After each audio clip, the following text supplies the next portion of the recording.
नमस्कार, आप देख रहे हैं आंखें न्यूज 24 और मैं हूं दिव्या। मुजफ्फरपुर जिले के गायघाट थाना अंतर्गत चुरनिया गांव में पुलिस की गोली सुई जगतवीर राय की मौत के मामले में तूल पकड़ लिया है।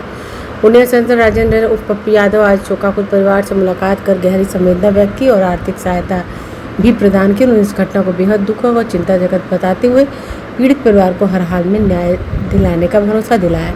सांसद ने स्पष्ट रूप से कहा कि इस मामले को वे सोमवार को लोकसभा में उठाएंगे। उन्होंने चेतावनी दी कि यदि निष्पक्ष जांच नहीं हुई तो हाईकोर्ट में PIL दाखिल करेंगे और जरूरत पड़ी तो सुप्रीम कोर्ट तक जाएंगे।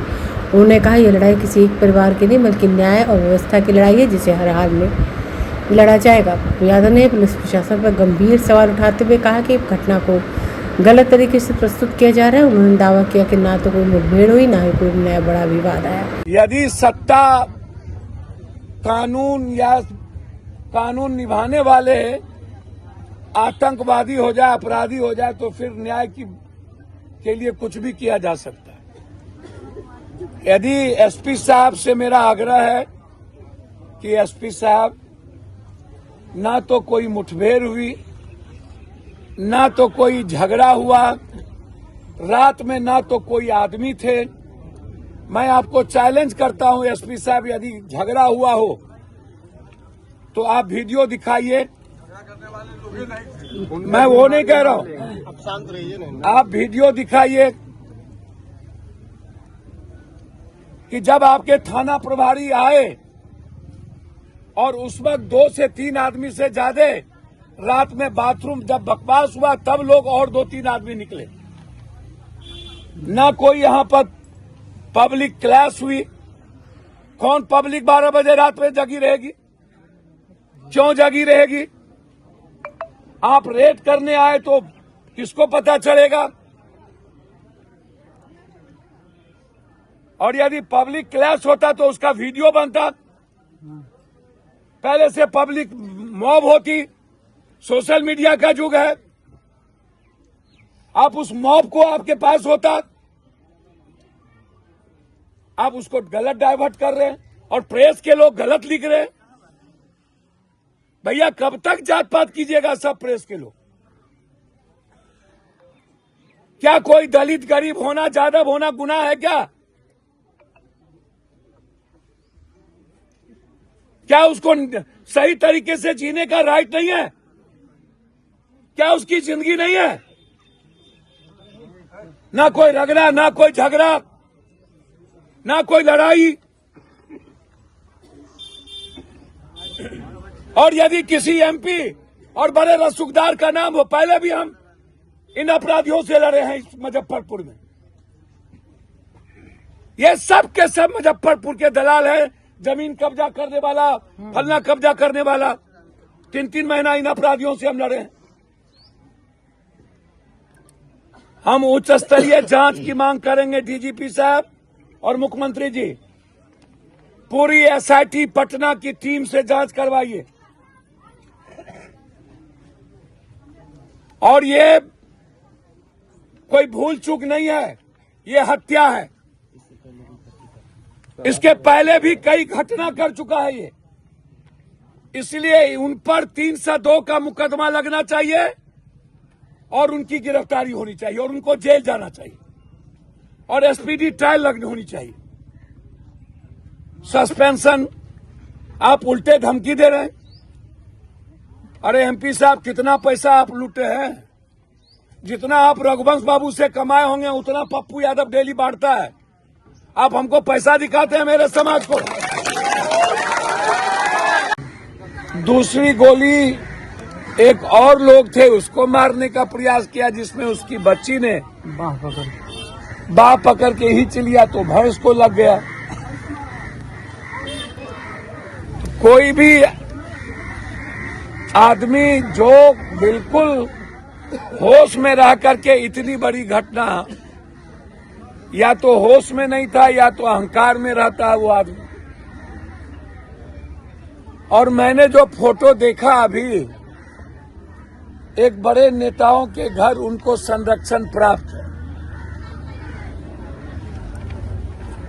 उनकी तस्वीर है और उनका ये विधानसभा भी है, उनका संसदीय क्षेत्र भी है। उनको इतनी बड़ी लोकतांत्रिक व्यवस्था को खत्म करने वाली ताकत, उसको जात पात में नहीं देखा जा सकता। और हम बार बार इस बात को कहते हैं, यदि समाज का नेतृत्व यदि कमजोर कायर लोगों के हाथ में चला जाए तो वह समाज का इतिहास धीरे धीरे खत्म होने लगा। हम लड़ना छोड़ दिए, हम संघर्ष करना छोड़ दिए, हम मरने की तैयारी करना छोड़ दिए। इतनी बड़ी घटना को जात पात के दृष्टि से नहीं देखा जा सकता। और ये जात पात का मुद्दा ही नहीं है। जैसे जहानाबाद में एक बेटी के साथ बलात्कार हुआ, हम बड़ी लड़ाई लड़े, हमको मारने का प्रयास हुआ, जेल में रखा गया, कहां हम पर कोई असर पड़ता। वो पता नहीं था मुझे किस जात का बेटी है, बाद में पता चला भूमिहार समाज की बेटी है। हम आज तक लड़ रहे हैं उसकी लड़ाई, कोर्ट जा रहे हैं, सभी जगह वकील किए हैं और सुप्रीम कोर्ट तक लड़ेंगे। हम छोड़ेंगे नहीं किसी को। हम जानते हैं इस केस में उस बेटी के बलात्कार में कौन कौन लोग हैं। उसको मारा गया और डॉक्टर के द्वारा मारा गया, हमको सब कुछ प्रूव है। फिर जब हम छपरा गए तो हमको ये भी पता नहीं था वो किस जात की बच्ची है। जब वो मर गई वो बच्ची तो पता चला राजपूत समाज की बच्ची है। तो अब बेटी को, ऐसे सामाजिक बुजुर्ग को जो मेरे पिता के बुजुर्ग के समान हो, उसको भी जात पात में दृष्टि से देखा जाए और जनप्रतिनिधि लोग देखने लगे, तो फिर गाय घाट के सभी सामाजिक लोगों को मैं देख रहा हूं, सभी दल के नेताओं को मैं देख रहा हूं। मुझे अच्छा लगा कि बिना जात पात के सभी नेता यहां पर मौजूद हैं। मुजफ्फरपुर से खबरा के मुखिया जी से लेके इधर सरपंच उरपंच सभी लोग, प्रमोद जी दूर से सभी लोग, सीभर से सब लोग यहाँ हैं। इबन औराई के मुखिया जी भी यहाँ, हमारे सीतामढ़ी से सब लोग आए हुए हैं। नमस्कार दोस्तों, मैं हूं सुनील पाल, आपका कॉमेडी का लाल, और आंखें न्यूज चैनल के लिए कहना चाहूंगा कि भैया आंखें न्यूज 24 देखते रहिए, 24 आवर्स देखते रहिए और दुनिया की अच्छी और सच्ची खबरों से अवगत होते रहिए। आंखें न्यूज 24 कभी नहीं करेगा आपको बोर। अगर आपने अभी तक हमारे चैनल को सब्सक्राइब नहीं किया है तो हमारे चैनल को जल्द से जल्द सब्सक्राइब करें, लाइक करें, शेयर करें। राजधानी पटना में कई वर्षों से शिक्षा में उत्कृष्ट योगदान दे रहा है Lohia Nagar Mount Carmel high school Kankarbagh Patna, जहां नर्सरी से कक्षा 12वीं तक की होती है पढ़ाई। 10वीं और 12वीं बोर्ड परीक्षा में 100% अंक का रिकॉर्ड। एक ऐसा स्कूल जहां पठन पाठन के साथ साथ बच्चों के संपूर्ण विकास का रखा जाता है ख्याल। खेलकूद, सांस्कृतिक गतिविधि, मैथ ओलंपियाड, साइंस ओलंपियाड और बहुत कुछ। आज ही कराएं नामांकन। नामांकन की प्रक्रिया जारी है। संपर्क करें DS/16 Gayatri Mandir road, housing board colony east, Indira Nagar, Kankarbagh, Lohia Nagar, Patna. हमारा पिन कोड है 800020।